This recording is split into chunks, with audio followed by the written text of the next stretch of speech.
तो जहां पर जैसे हमारी ताहिर साहब से बात हो रही थी कि वो कहते हैं कि सब काम पुलिस का नहीं होता, पर्सनल लेवल पर भी, पार्टी लेवल पर भी बहुत कुछ मैनेज किया जाना चाहिए और सिक्योरिटी को मेक श्योर किया जाना चाहिए। क्या कहेंगे इस तमाम तर सूरत हाल पर?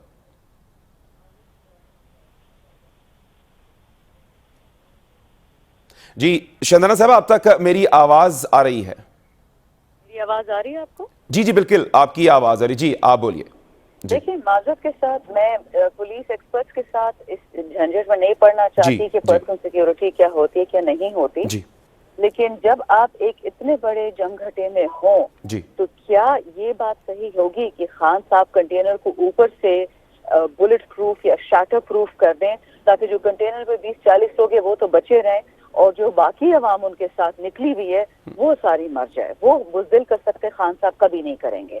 और जिन बुज़दिलों के नाम ले लिए ऑलरेडी ताहिर साहब ने, तो I don't need to elaborate कि वो कौन लोग हैं और किसके पैसों पे करते हैं। दूसरी बात, ये कोई पहली दफा नहीं है। आज से 6 महीने पहले खान साहब ने एक ऑडियो और वीडियो रिकॉर्ड करके रखी हुई है। उन्होंने बताया था कि मुझ पे अटैक होगा, कातिलाना अटैक होगा। उन्होंने नाम, नंबर, सारे लोग, सब कुछ डिटेल रखी हुई थी। फिर अगर आपने देखा हो कि 3 दफा पिछले 3 महीनों में मिस्टीरियसली खान साहब का जहाज है जिसमें कोई ना कोई फनी खराबी आ जाती है, इंक्लूडिंग जिस तरह मिस्टीरियस हार्ट अटैक हुआ था हमारे अल्लाह बख्शी DGFI रिजवान साहब का, मुश्ताक चपरासी के तरह इनके पायलट का भी मिस्टीरियस हार्ट अटैक हुआ, शिबली फराज साहब ने फिर वो जहाज लैंड किया।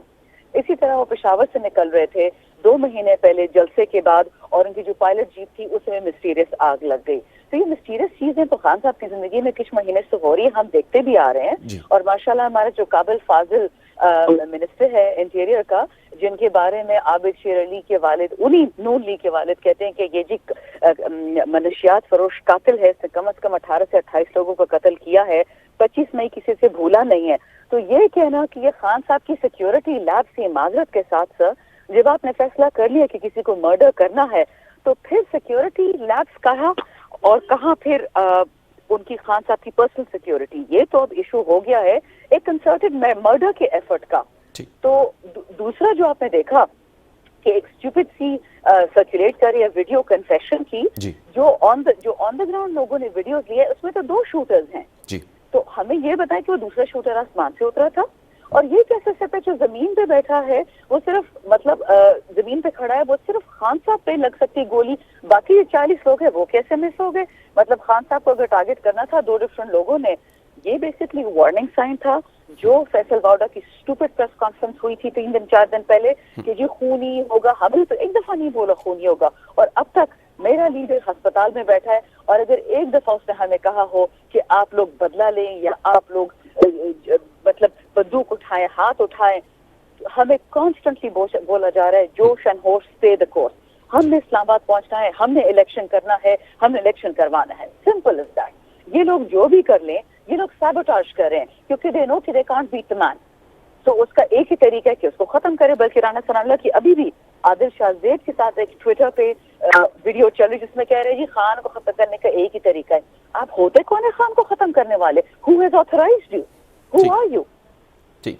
अच्छा शंदाना साहब, एक बात और भी जो आपने कहा कि यकीनी तौर पर उनको बहुत से थ्रेट्स थे क्योंकि खान साहब आम आवाम इस वक्त नहीं है, क्योंकि लीडरशिप जो होती है किसी भी पार्टी के हवाले से उसका एक बहुत अहम रोल होता है। लीडर जब तक खड़ा है उसके पीछे सब खड़े रहते हैं। तो यकीनी तौर पर अगर यही देखा जाए कि लीडर की हिफाजत, तो फिर जिम्मेदारी बनती है रियासत की भी, और खासतौर पर इस वक्त पंजाब में गवर्नमेंट भी जो है वो PTI की है, वहां पर भी, और जिस तरह से भी मेक श्योर करना तो बनता था।